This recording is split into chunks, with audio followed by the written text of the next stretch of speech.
In today's video, I'm going to talk about one of the most notorious and diverse creatures in folklore, the goblin, a small, monstrous creature that appears in many European folk tales. What are goblins? Where do they come from? What do they look like? What are their abilities and weaknesses? Join me as we explore the depths of goblin lore, examining the complexities and nuances of these notorious creatures who have fascinated us throughout history and literature. Goblins are amazing creatures that have been part of many stories and legends around the world. The word goblin comes from the old French word gobelin, which was the name of a spooky ghost that scared a town in France long ago. Later, English writers used this word to describe any small, mean, or naughty creature. They have many names and forms, depending on the culture and the region they inhabit. In the Middle Ages of Europe, goblins were often connected to witchcraft, magic, or the devil. They were thought to be workers or friends of witches or sorcerers who used them to do various jobs or deeds. They were also thought to be followers of Satan, who tricked or troubled humans with his pranks or illusions. In the old lands of England, Scotland, and Ireland, goblins are often seen as evil or mischievous beings that lurk in the shadows and cause trouble for humans. One of the most feared goblins is the redcap, a wicked creature that lives in the ruins of castles and towers on the border between England and Scotland. It kills travelers and dips its hat in their blood, which gives it its name and its power. But not all goblins are malicious or harmful. Some goblins are friendly or helpful to humans, especially if they are treated with respect or kindness. One of these goblins is the hobgoblin, a playful and curious being who likes to make jokes and pranks on humans or gods. Hobgoblins can be found in the woods and fields of England, Scotland, and the New World, where they befriended the Pilgrims. They often appear in folklore and literature, such as in Shakespeare's A Midsummer Night's Dream, where one of them is called Puck.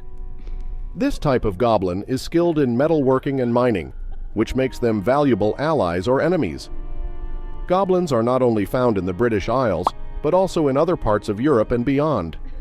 In Germany, there is a terrifying goblin called the Erlking, who preys on children and lures them to their doom with his sweet voice and promises. He is often depicted as a tall and dark figure with a crown of leaves and a cloak of mist. He is the subject of many poems and songs, such as Goethe's Der Erlkönig, where he tries to snatch a boy from his father's arms. This type of goblin is also known as the Alp or the Elf King, which shows its connection to other Germanic supernatural beings.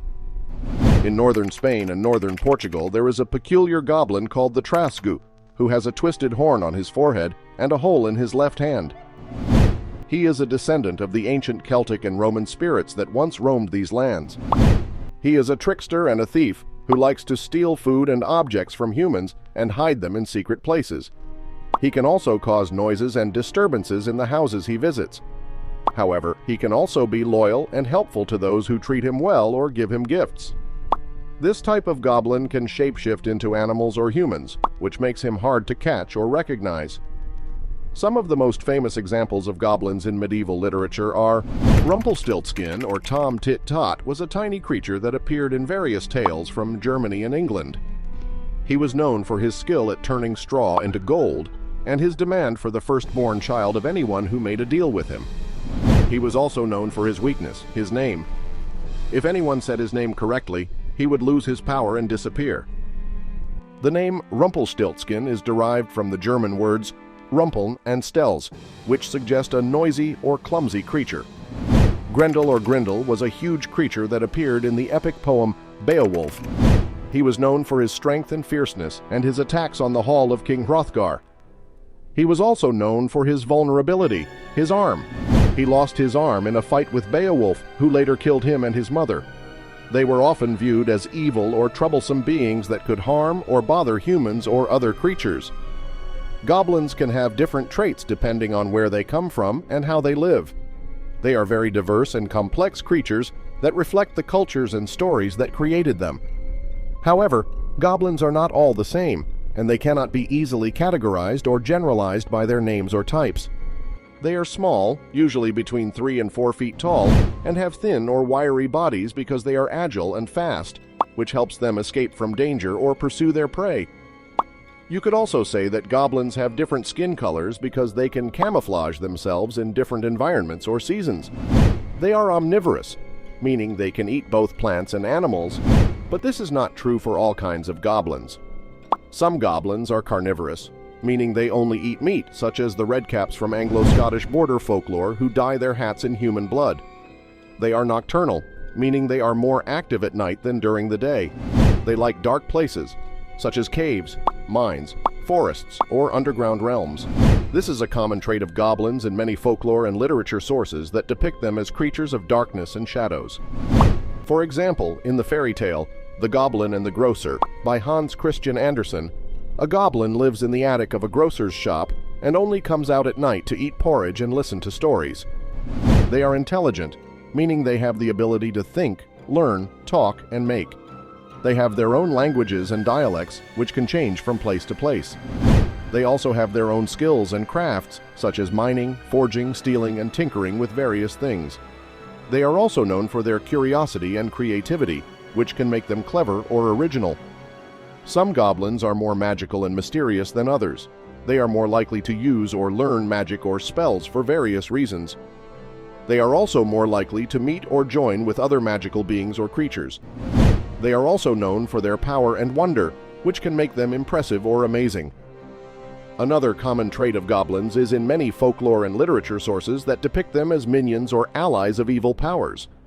They are also more likely to serve or obey dark forces or beings.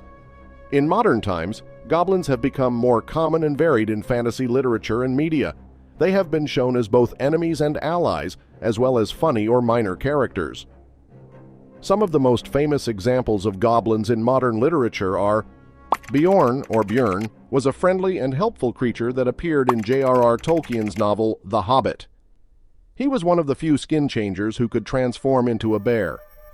He lived near the Misty Mountains and helped Bilbo Baggins and the dwarves by giving them shelter and food, as well as fighting against the goblins and wargs. The Dobby, or Dobby, was a faithful and courageous creature that appeared in J.K. Rowling's novel series Harry Potter. He was one of the house elves who worked for the Malfoy family until he was freed by Harry Potter and joined the fight against Lord Voldemort. He also worked at Hogwarts as a free elf, where he befriended other house elves and helped Harry Potter in various ways. He also sacrificed his life to save Harry Potter and his friends from Malfoy Manor, where he was fatally stabbed by Bellatrix Lestrange. The Ludo, or Lou, was a gentle and kind creature that appeared in Jim Henson's movie Labyrinth and its prequel comic book series Labyrinth Coronation. He was one of Sarah's friends and helped her find her way through the labyrinth and save her brother from the Goblin King. He also appeared in a board game based on the movie that allows players to create their own characters and stories in the labyrinth. Goblins are one of the most common and diverse creatures in fantasy literature and folklore. They have a long and rich history in mythology and folklore around the world. They have various appearances, cultures, and behaviors depending on their origin and environment. They can be seen as mischievous, greedy, cunning, and sometimes evil beings that cause trouble for humans or other beings. Or they can be seen as friendly, helpful, loyal, and sometimes heroic beings that aid humans or other beings. They can be villains or heroes, comic relief, or side characters, but they are always interesting and entertaining to watch or read about. So, what's your favorite goblin character in literature, movies, or games? Share your thoughts and let me know in the comments below. Thanks for watching, and please hit the like button and subscribe to our channel.